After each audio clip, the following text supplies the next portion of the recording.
Assalamualaikum warahmatullahi wabarakatuh. Perkenalkan saya Lisana Ufa, mahasiswa semester 3 Fakultas Hukum Universitas Juanda Bogor dengan nomor induk mahasiswa E2011007.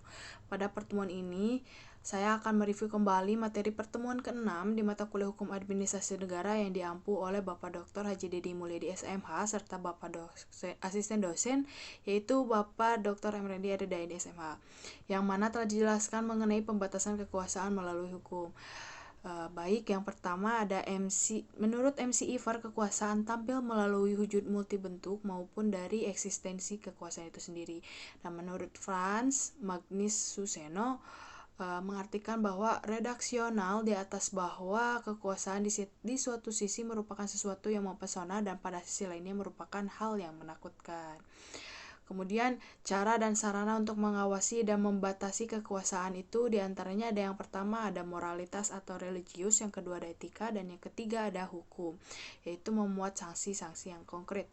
Kemudian kekuasaan membutuhkan hukum guna untuk memberikan legitimasi terhadap penyelenggaraan kekuasaan dalam kehidupan masyarakat.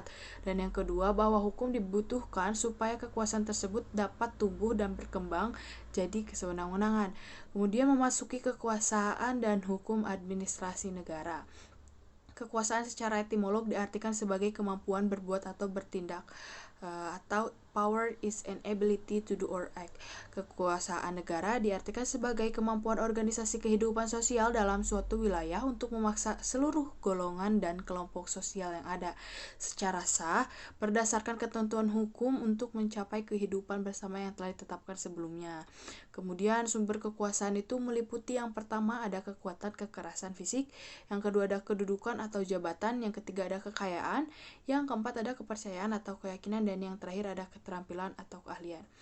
Kemudian paham kedaulatan, yang pertama itu ada paham kedaulatan Tuhan atau dari Augustinus yaitu paham klasik, dan dari Thomas Aquinas yaitu modern.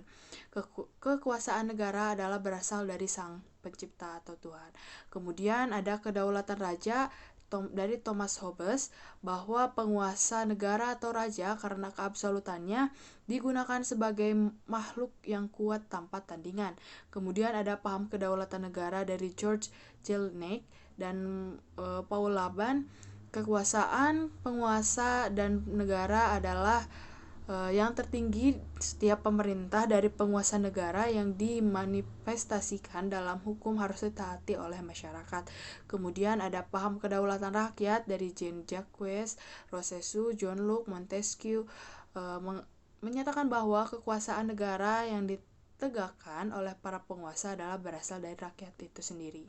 Kemudian ada paham kedaulatan hukum yakni dari Immanuel Kant, Leon Ducourt, bahwa kekuasaan tertinggi dalam negara bukan bersumber dari raja negara atau alias rakyat itu sendiri, yaitu pada dasarnya kekuasaan itu berasal dari hukum. Sekian, terima kasih.